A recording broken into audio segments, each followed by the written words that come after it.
Hello fam, Michael here, and I want to welcome you to this week's episode of Wisdom Wednesdays. And today's topic is very concise and to the point, and it goes like this. You do not have to like yourself, but you do have to love yourself. Let me repeat this.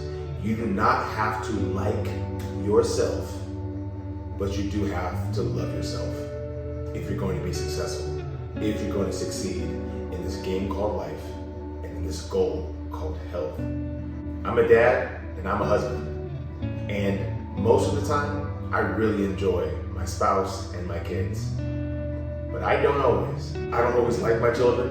I don't always like my wife. I don't always like my friends, but every day I do my best to make a commitment to end the day with a better relationship than when it started. We need to treat ourselves like we are someone that we love. The difference between ordinary and extraordinary people is not their physiology, it's how they think. Ordinary people that are just running from being fat, running from being skinny, running from feeling inadequate. They look at their symptoms and their ailments as something that's inconvenient, something that needs to get erased, wiped away, so they can get back to how they used to be. But extraordinary living, it's not about who you used to be.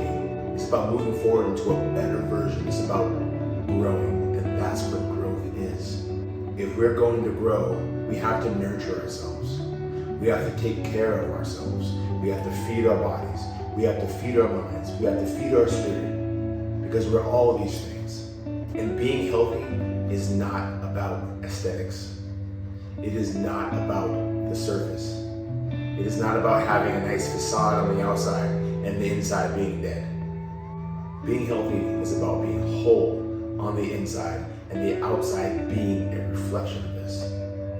You can have all the muscles in the world. You can have the nicest six-pack, but you can also be completely disconnected to your body and your life. When I was a young fighter, I had the mentality that I just had to push myself hard and I couldn't complain, and I had to prove myself to my coaches, to my teammates. And one day in sparring, I broke my wrist. I didn't know it was broken, but it hurt. I ignored it.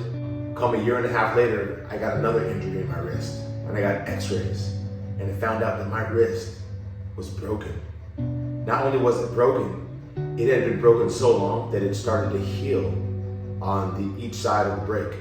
And since no circulation was able to get through, because it started to heal separately, my wrist started to die. I went into necrosis. And that was one of the things that ended the first half of my boxing career. I was in tremendous shape. I was in tremendous condition. I was tough as you can possibly be, but I was 100% disconnected from my body. I was disconnected from the sensitivity that I needed to have to say, okay, I need to stop and I need to heal. If I would have just listened to my body, I wouldn't even had to have a surgery. But now I have a plate in my wrist, I have 4 screws, and I'll have arthritis for the rest of my life.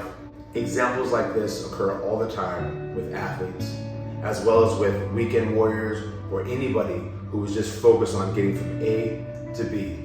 But if we're going to reach our goal and enjoy the journey simultaneously, then we need to treat ourselves like we are someone we love. If you like my content, I want you to hit the like button below, write a comment, and subscribe to my channel, where every Wednesday I'm going to be giving you wisdom tips on how you can move forward and be the most successful version of you. And I will see you next Wednesday at 6 p.m.